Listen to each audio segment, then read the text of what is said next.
The Baltimore Ravens and Indianapolis Colts are set to face off in preseason on Thursday at 7 p.m. Eastern time. If you want to come to the pregame show, make sure to check it out. Usually go about an hour. I think I get off work around 3 p.m. my time, so it'll probably be around 6:30, 6:15 p.m. I will do the pregame show. We'll do the postgame recap show as well, so make sure to come through to that. But let's talk about Ravens Colts joint practice, which happened today. It was the first day of it. And here's all of my takeaways that I've seen. Now, if I miss anything, please put in the comment section down below. Again, once again, thank you for the 5,000 subscribers. I don't know why I worded that so weirdly. I usually don't have such difficulty speaking with you guys. But let's start talking about this Ravens Colts preseason kind of preview, which we're seeing in pre-camp, dual practices. All right. Dual practices are one of my favorite things in all of NFL. It's my favorite part of Ravens practice in the offseason, probably outside of rookie minicamp. I think rookie minicamp is really cool because that's when the rookies get their first uniforms. You get to see their first look.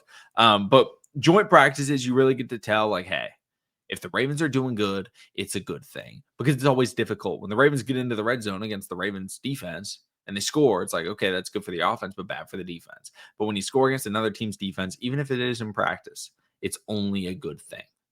So I'm going to talk about kind of the key things that I saw. The first of which was that Charlie Kolar was getting a little bit involved, which is nice to see. Charlie Kolar is not somebody that's been a predominant name for non-Ravens fans. A lot of Ravens fans obviously know him, drafted out of Iowa State with Isaiah Likely in the same round.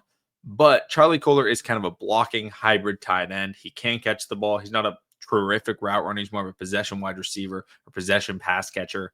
And it's good to see that Lamar Jackson is sort of finding that tight end too, because Isaiah Likely potentially will be missing a chunk of time to start the season. So nice to see that Charlie Kolar is getting involved. The other thing is Lamar Jackson had the first touchdown pass of the day. He got it to Mark Andrews. No surprise there. Mark Andrews is still his guy, right? A lot of people are worried, like, oh, like Mark Andrews, we can't trust him at all.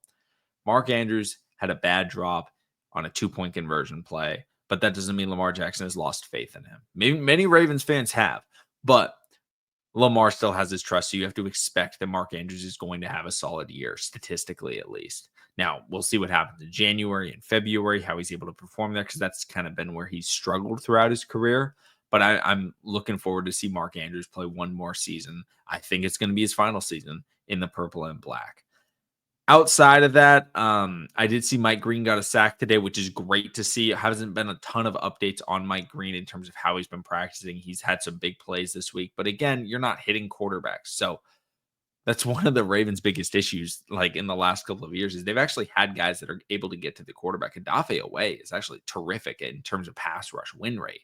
The problem is he kind of has struggled with getting to the quarterback after he wins his rep, or fully getting the guy down for a sack, right? A lot of times it either ends in a penalty or it ends in just a missed tackle, which the Ravens can't have those sort of miscues. So we'll see how that ends up working out. But like I said in the Jay Higgins and Teddy Buchanan video, I'm very excited to see how they do against, former, starting NFL quarterbacks. And it was announced that Anthony Richardson will be starting the game on Thursday. That's great for the Ravens defenders. All right. Not only is it a super mobile quarterback, it's a guy with starting experience. He's not the best quarterback in the NFL. He's one of the worst quarterbacks starting in the NFL. But that doesn't mean it's not good experience, because playing against Anthony Richardson is better than playing against some guy that nobody's ever heard of that you throw out there and you're like, or it's somebody that you have heard of and you're like, dude, I thought this guy retired 9 years ago. Right? Like why is Case Keenum out here like throwing passes in preseason? That's the type of thing that you don't want to go against. Even though Case Keenum's like a fine backup, you want to see kind of what the modern day quarterback is bringing you. Anthony Richardson has incredible arm strength, very good athleticism, honestly, incredible athleticism, mobility. So it's going to be good to see him, and he's going to be putting in work. This isn't, he's going to get some practice reps. No, he's getting the start this week. The next week, they're starting Daniel Jones. It is a quarterback battle. He's going to be playing to potentially win that job. So that's going to be huge. But the big news out of today is on a punt. Unfortunately, there was an incident and the bench is cleared and somebody started throwing punches. And that was Nate Wiggins, who was thrown out of practice for throwing a punch at a Colts player. And that's something that, as a Ravens fan, for our secondary, I'm cool with that, right? I'm good with that. because this secondary needs to have an attitude. And Jair Alexander, I said when we brought him in, and over the last couple of weeks, I've been hyping him up because not just he's a great player, which we know he is, but he brings a really good swagger to this defense. And Marlon Humphreys obviously had swagger. Marlon's been in multiple fights, most notably with Odell. He used to get in fights with Odell all the time. But I love to see Nate Wiggins, who's been kind of an undersized guy his entire career, really start to show that physicality and just be there for his teammates. I love that energy. I don't want Ravens players just out there starting fights, but if something happens to one of your guys, you're trying to back them up, I'm totally fine with it. Practice, you're trying to defend your team. Now, would I prefer if it's, the offensive linemen, the bigger guys that are more likely to win a fight?